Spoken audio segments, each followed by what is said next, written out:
Perkenalkan, nama saya Dea Kirana dengan NIM 200803103024. Di sini saya akan menjelaskan mengenai analisis aplikasi manajemen dari PT Astra International Tbk. Materi yang akan kita bahas adalah 1. Lingkungan eksternal dan internal. 2. Etika dan tanggung jawab sosial. 3. Perencanaan dan implementasi strategi. 4. Penetapan tujuan organisasi dan pengambilan keputusan. 5. Pengorganisasian dan struktur organisasi. Sebelumnya, saya akan menjelaskan mengenai profil singkat dari PT Astra International Tbk.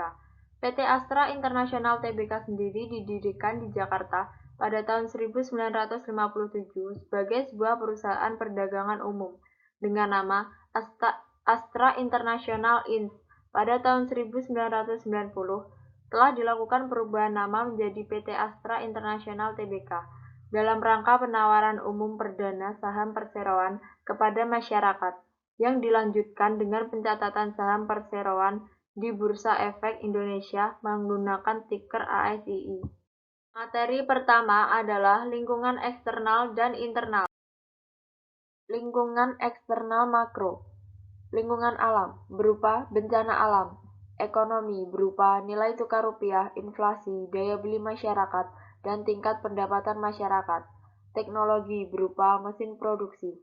Politik berupa isu politik dan pergantian pemimpin. Sosial berupa perubahan gaya hidup dan perubahan pola konsumsi. Demografi berupa jumlah penduduk dan jumlah angkatan kerja. Lingkungan eksternal mikro. Yang pertama adalah pemilik. Pemilik dari PT Astra International Tbk bernama Joni Bunarto Condro.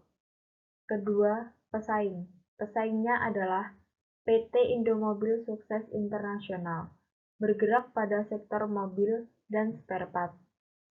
PT Selamat Sempurna Tbk dan PT Indokorsa Tbk, bergerak pada bidang komponen otomotif.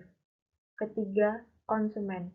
Konsumennya merupakan pasar dalam negeri dan pasar luar negeri. Yang keempat, pemerintah merupakan lembaga perizinan. Kemudian, lingkungan internal. Yang pertama, Dewan Komisaris. Terdiri dari Presiden Komisaris, Wakil Presiden Komisaris, dan Komisaris Independen. Kedua, Direksi.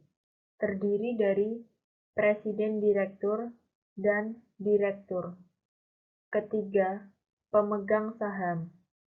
Dan keempat, karyawan atau pekerja. Materi selanjutnya, etika dan tanggung jawab sosial. Yang pertama, etika. Dalam rangka membangun Astra sebagai good corporate citizen, maka disusun suatu pedoman perilaku untuk menjadi panduan bagi segenap insan Astra dalam bersikap dan berperilaku secara pantas, yaitu Astra Good Corporate Governance, yang mencakup antara lain Astra Code of Conduct. Kemudian 4 pilar tanggung jawab PT Astra International Tbk. Yang pertama, pendidikan. Melalui program CSR, PT Astra Honda Motor telah didirikan sekolah satu hati dalam upaya terwujudnya sekolah berwawasan lingkungan. Kedua, kesehatan. Memberikan bantuan mobil kesehatan Astra di beberapa wilayah Jabodetabek. Ketiga, lingkungan. Astra mengadakan program Astra Green Lifestyle di beberapa kota seperti Jakarta, Palembang, Surabaya, Denpasar, Balikpapan, Makassar, Mamuju. Keempat, UKM. Membantu UMKM di DKI Jakarta dengan memberikan pinjaman bergulir. Materi selanjutnya adalah perencanaan dan implementasi strategi. Saya akan menjelaskan mengenai perencanaan dan implementasi strategi PT Astra International Tbk, cabang Auto 2000 TSO Kertajaya. Yang pertama, menerapkan strategi CRM atau Customer Relationship Management. Aktivitas yang dilakukan adalah melakukan pendekatan melalui telepon terhadap pelanggan yang akan melakukan pembelian pada showroom. Apabila telah terjadi pembelian mobil, maka 3 hari setelah pengiriman mobil, pelanggan akan dihubungi melalui telepon oleh Auto 2000 TSO Kertajaya untuk mengetahui dan memastikan apakah mobil sudah sampai kepada pelanggan dan kondisi kendaraan dalam keadaan baik. Kemudian, untuk melakukan servis perawatan pertama yang dilakukan 1 bulan setelah mobil dikirim kepada pelanggan atau mobil telah mencapai 1000 km dan kegiatan tersebut akan dilakukan hingga servis berkala. Kedua, memperkuat pelayanan dengan menambah jaringan atau network distribusi yang luas. Aktivitas yang dilakukan adalah bekerja sama dengan anggota leasing Astra, yaitu Astra Credit Company dan Toyota Astra Finance Service, menyediakan program kredit yang dapat disesuaikan dengan keinginan dan kebutuhan pelanggan. Bekerja sama dengan Mobil 88 memberikan kemudahan dengan layanan trade-in atau tukar tambah. Kemudian memperkuat layanan after sales dan juga membuka outlet di berbagai tempat. Materi selanjutnya adalah penetapan tujuan organisasi dan pengambilan keputusan. Visi misi dari PT Astra International Tbk. Visi yang pertama, menjadi salah satu perusahaan dengan pengelolaan terbaik di Asia Pasifik, dengan penekanan pada pertumbuhan yang berkelanjutan, dengan pembangunan kompetensi melalui pengembangan sumber daya manusia, struktur keuangan yang solid, kepuasan pelanggan, dan efisiensi. Visi yang kedua, menjadi perusahaan yang mempunyai tanggung jawab sosial serta ramah lingkungan. Misi, sejahtera bersama bangsa dengan memberikan nilai terbaik kepada stakeholder kami. Pengorganisasian.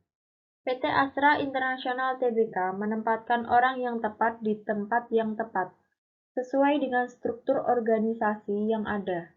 Menempatkan seseorang dengan jabatan yang sesuai, dengan kompetensi yang mencakup pengetahuan, keahlian, keterampilan, serta pengalaman yang dimiliki orang tersebut.